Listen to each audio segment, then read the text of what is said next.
All right, so today we're going to work on a very simple project. This is actually one that we're just recreating or fixing, actually. I made a sign a few years ago for my wife when she went back to teaching school. Pretty simple. Hippo has her name at the top. Well, she's no longer teaching third grade, so we need to change that. But in the move, when she changed classrooms, we had another little problem, and our little hippo here has lost her tail. And you can see there's very little wood there to kind of get that back together. So we're going to do some repairs to that and hopefully make it a little bit stronger so that in the future it doesn't break off. Surprisingly, it lasted 3 years in that classroom with all the students and the changeover. But now that we have got kindergartners, we need to make it a little bit stronger. So that's coming up. All right, so let's jump into Lightburn and go ahead and start making changes here. I already got the file pulled up. I did save it from the last time I made it. So really all we're going to do with this sign is change the grade. And I'm actually going to just do it as a cutout and place it inside of the old sign. So since that's all we're doing, we can get the select tool. And I'm going to select just this outline. Oop, I need to ungroup. Just that piece and just that piece. And we're going to copy that, paste it back in here. Then I want to move the rest of this. Couldn't quite move that out of the way. I'm going to move the rest of this off the page.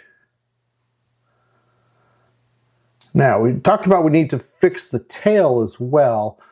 Before we go ahead and cut this, let me put a template in here using the template tool down here at the bottom. And we'll set this to the size of our wood. We typically use a 20-inch by 12-inch. Sorry, let me change that. 19-inch by 12-inch. And we'll reposition that in the corner. That's usually where we start our cuts from. I'll move this into place up here in the corner so we don't use as much wood up. Now, we talked about the tail being damaged. So one of the problems is, as you can see here, I zoom out, I don't have the body of this hippo. It's gone. So I don't know what happened to that in the file. But I do have a couple of pieces of the tail here. And so what I can do with this is we're just going to take a piece and just so that I know, I'm basically going to make a stick. I'm going to use that to connect the tail. I don't need to actually cut a new tail, but I'm just going to make a piece that we can cut out. We'll drop that underneath here. I don't need to recreate this piece, so we'll take it off the page. But what I am going to do is put a bow across that tail just to kind of tie it in from the top side. So let's take a search real quick, and we'll just do bow. Actually, we'll go hair bow, SVG. And just see if we can find something that we can use. There's a lot of different places you can pull this from. You can take this design, go into Canva. You can go into Creative Fabrica. I'm just going to do a real quick screen grab and redraw this, but I just wanted to get some ideas of what I wanted. And I think we're going to go with something like this one right here. So let's see if we can find this image.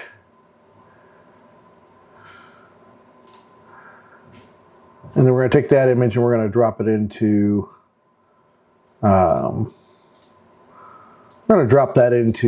Lightburn. Now, I'm going to tell you, yes, I am doing a copy and paste on this. If you're doing this to sell items, don't do that. This is something I'm fixing for my wife. I'm just recreating it. I'm not actually selling this product. If you're going to sell it, get something that's licensed that you can sell and just use the product that way. But basically I just dropped it into light burn, did a trace. I need to ungroup this. And I think we were going with that one. I think actually we're going to go with this. Well, no, we're going to go with this one because it's got the outline. So we'll drop those off as well. And this one. So I do need that tail just to kind of get an idea for the size. So we're just going to bring that back over here. My mouse will cooperate. And we're going to essentially drop that bow in just like this over the end of the tail. That should give me plenty of material to work with. I am going to make this into 2 layers, so I've got a back layer and then the bow itself. Or maybe I'll just do a, yeah, we'll just do a trace line instead. So we'll take all of this and we'll convert that to a stencil or a trace, however you want to call that. And we'll leave that one as a cut. And we'll go ahead and, oops, undo, select all of that. And we'll go ahead and just straighten it out a little bit, just so it doesn't waste material. And bring that in here like this. Now, so the original one, you know, this was a engrave on the original sign. Let's see if that does a dot. I think that, yeah, let's do it like that instead. That's weird that I had a arrow there.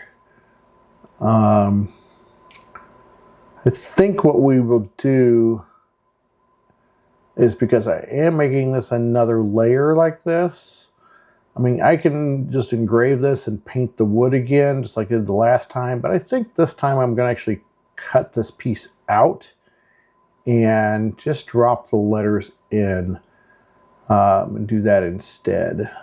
So let's copy this. And we'll drop it down here. Actually, I don't need to even copy that. We're gonna cut the whole thing out. So we just need to change that to a cut. And that should give us what we're looking for. We're gonna, like I said, we're gonna trace that or outline that, and then just do a cut. And then we're gonna get that little stick piece. It's just gonna go on the back of the tail. I may not even use that, but I'm gonna cut it just in case. But just to save material, we're going to drop that at a 90 degree, and we're going to move it up into here, just so we don't waste some of that material. And then we just send this to the printer. I'm not currently connected to the laser, so and it's actually outside. So we're going to just save this, and we'll go back out to the file outside and get it cut up on the laser.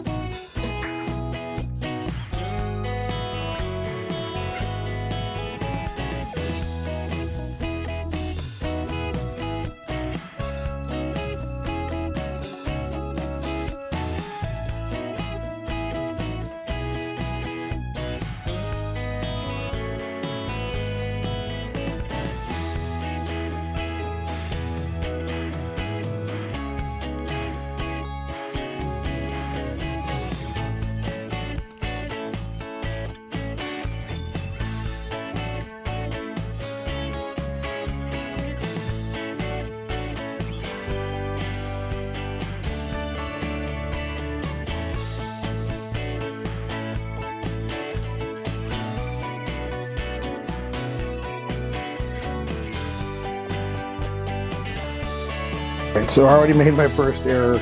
No, probably not my first error, but a significant error. My sign backer is upside down, so I'm going to have to recut that.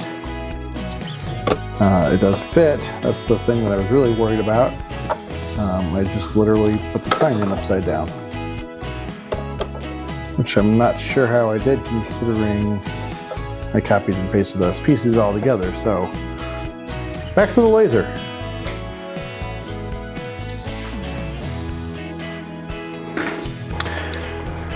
All right, while the laser is cutting or making a new backer, we're going to go ahead and fill this in. And of course, my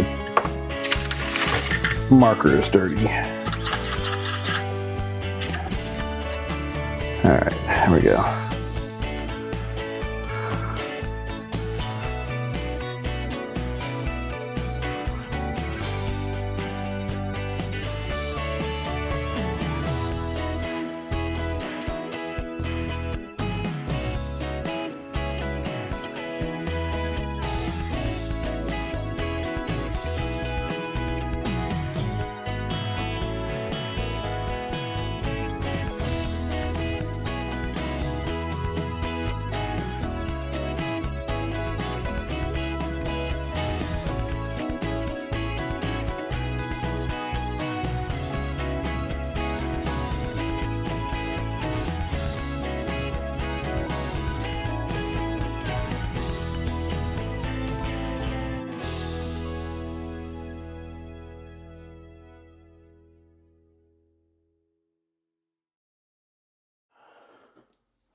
We're gonna go ahead and we're gonna try to fix this with a little Star Bond. We're gonna use medium.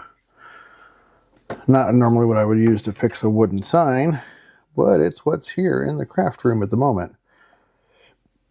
I would squeeze that in. I don't have any accelerator up there, so we just gotta hope that that works. Now, one problem I just noticed, we wanted the ribbon just to sit on there. However, I didn't account for the fact that there's a double layer on that tail. I wasn't when we were doing the drawing. So that's got to go on there, but I'm going to have to put a piece behind it. And I've decided that I'm not going to stick this stick on the back because it's actually thicker than the original wood that was used. You know, when I made the sign originally for my wife, I just used a cheaper version of a plywood that I got from the big box store. I mean, it was actually pretty good material. It's super thin, but I don't have any more of that. So our only option really is going to be to, oh my goodness, it doesn't want to cut. Only option really is going to be to splice this in. That might actually work because of the thickness there. Nope, didn't cut all the way. Okay.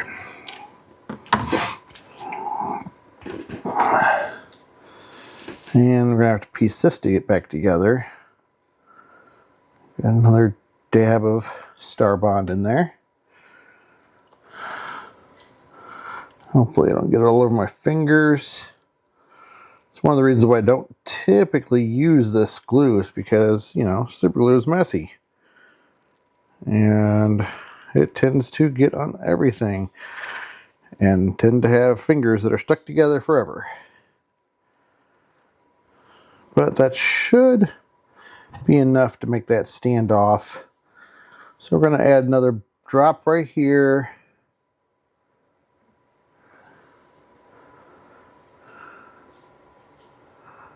Drop that into place. And oh, it's already starting to harden. We'll go ahead and give it one more drop. And we'll place that ribbon right there on top of it.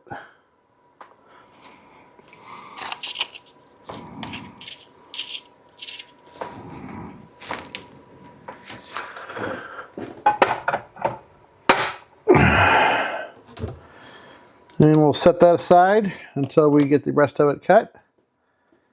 And we'll be back with that in just a minute.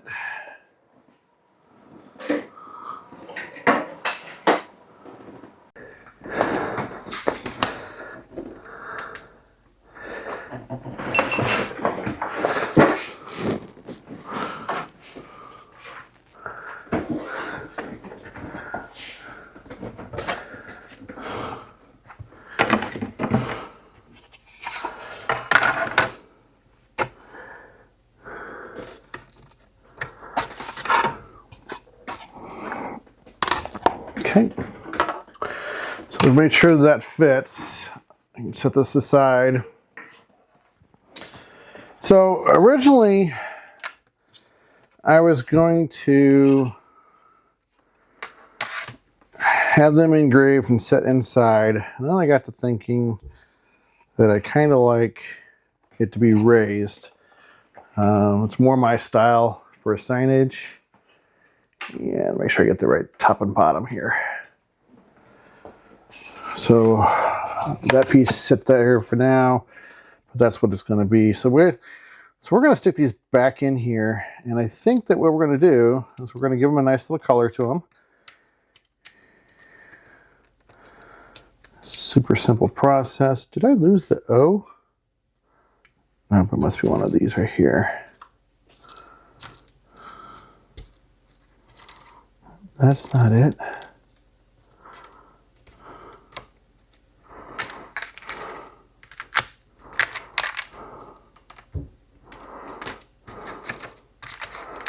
I don't think I lost the O. Where's it at? It's too small.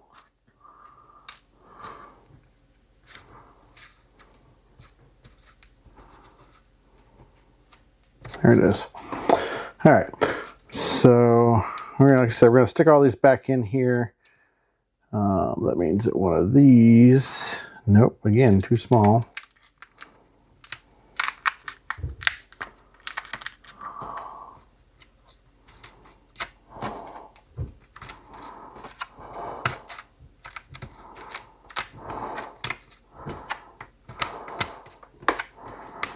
I asked the wife, what is it she wanted to have on here? And she's like, oh, make it green. I'm like, well, the sign's already green.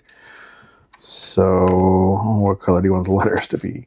Because before we just had them burnt in or engraved in. It's weird that I said burnt in. She's actually the one that just said that. I'm like, so now it's in my head. So we're going to go with the green and blue. And I think last time I actually mixed the green. I don't know that I had. Well, that might have been it right there. We're just going to go with the blue and kind of see how it looks. I think that'll be okay for green and blue. So in this case, we're going to do blue letters, green background, and just give this a good shake.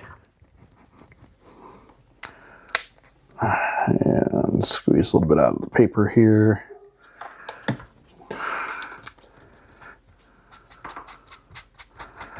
We don't really have to be real careful about this because, you know, I screwed up. So now I got scrap wood. And I'm just going to do a good brush coat and fill all these in.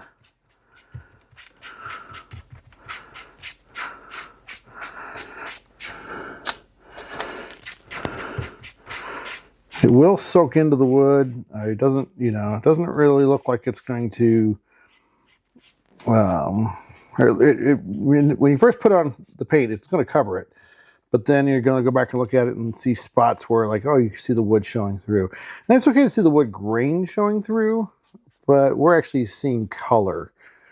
And we don't want that. We want that to be a nice, good coat of blue.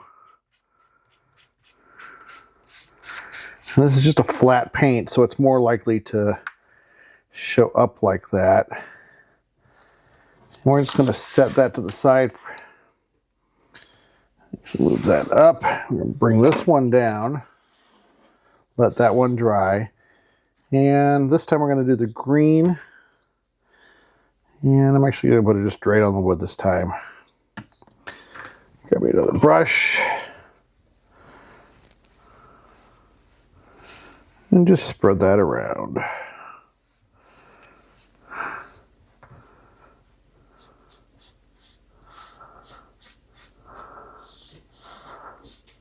I'm being a little bit careful this time so they don't slop it around. But again, it don't have to be like super precise because we're just covering the whole thing. All right, and I said earlier I didn't have the glue. I didn't realize this was up here. Now, so I use these little glue bottles. I just fill them up. They're great for these small projects like this. I just have a bigger bottle of glue. I fill these up. Now, the one problem with this is this needle dries out fairly quickly. So I always keep a little sewing pin. It's just the right size. Stick that back in there. And you can clean that out a little bit. Actually need to fill this bottle back up. Makes it easier when it is full. Wow, that's really in there tight.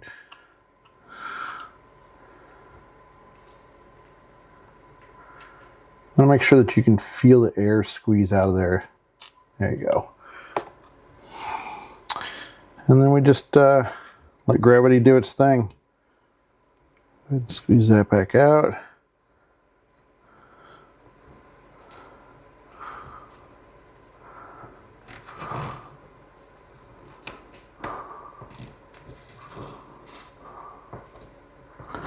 Now, a lot of people ask me, why aren't you using double-sided tape for this, or the 3M adhesive backers? I do use that for some of my wood products, but I'm going to tell you that I have found that this is actually a lot faster, less of a mess, because trying to peel that backing off all the time.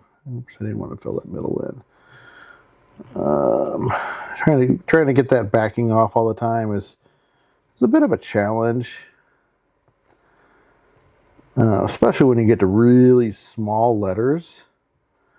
And most of you know, my key product is stripes, and I put a number on them to signify like their selection number, and that tends to be a lot of work to try to peel that off. Now, when I sell those products for like a DIY kit, I do leave I sell them with a backing adhesive on there, and so the customer has to peel that off. I used to actually send them these little glue bottles, which is why I have so many of them. But I found that that's the time where I'm going to use a adhesive versus glue. It's just a better solution for that situation. But in stuff like this, I'm better off just gluing it. And again, this is just a regular wood glue. I prefer to use this over the Starbond. Starbond's a great material, but when I'm working with mostly woods, this is just super fast and super simple, and it meets the need. So we're just going to do it with that. And if you notice that's white, so it looks like it's regular Elmer's glue, but that white is actually it dries clear. So it's still wood glue, and it's still super strong, but it dries clear. So if you have squeeze out, like we're going to have here, I got some in the middle of the E. I unintentionally was filling in the, coloring with the glue. I don't want to get painting myself here. So it's nice because it does dry clear and you don't see it. Now, one thing that if you're on a shiny material, like let's say you have a gloss acrylic finish on your wood, or semi-gloss, even satin does it. That glue, as it dries, it comes across as like a matte. So that is noticeable. But a quick cleanup, it's a lot easier than that other, or like the yellow glue. But it's just as strong. So, nice template. Slowly lift that off of there. Beautiful. I think she'll like that a lot. I think that's a good color combination.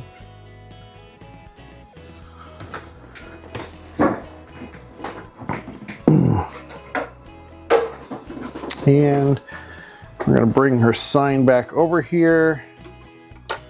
Let's get rid of this paint. Now this time around, I am actually going to use a little more Starbond, but I'm going to use both. Okay, this is not squeezing out as fast because the bottle's almost empty. We'll get a good couple lines of glue around it.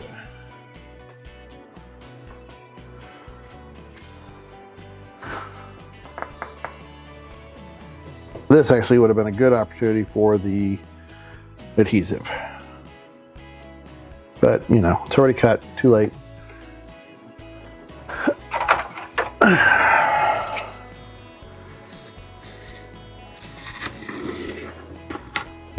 Just drop a little bit of Star Bond in here as well.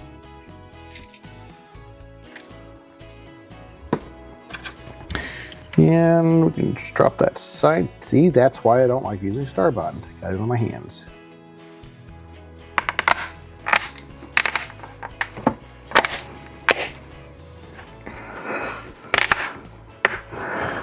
Oh, see, I'm super glued together.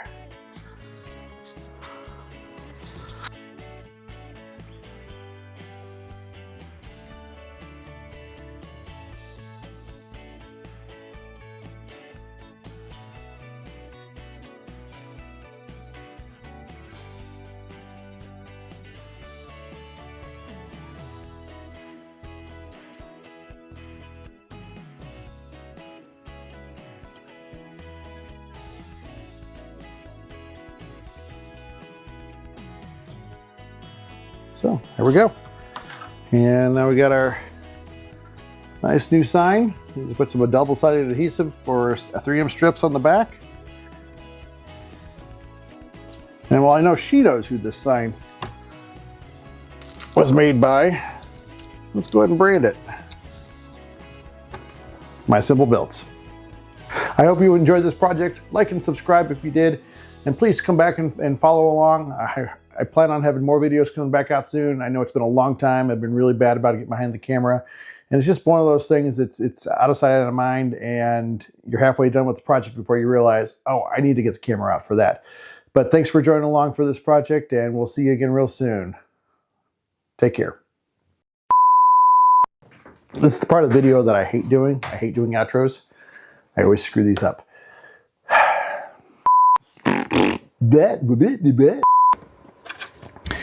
And we can just drop that side. See, that's why I don't like using Star Bond. Got it on my hands. Oh, see, I'm super glued together.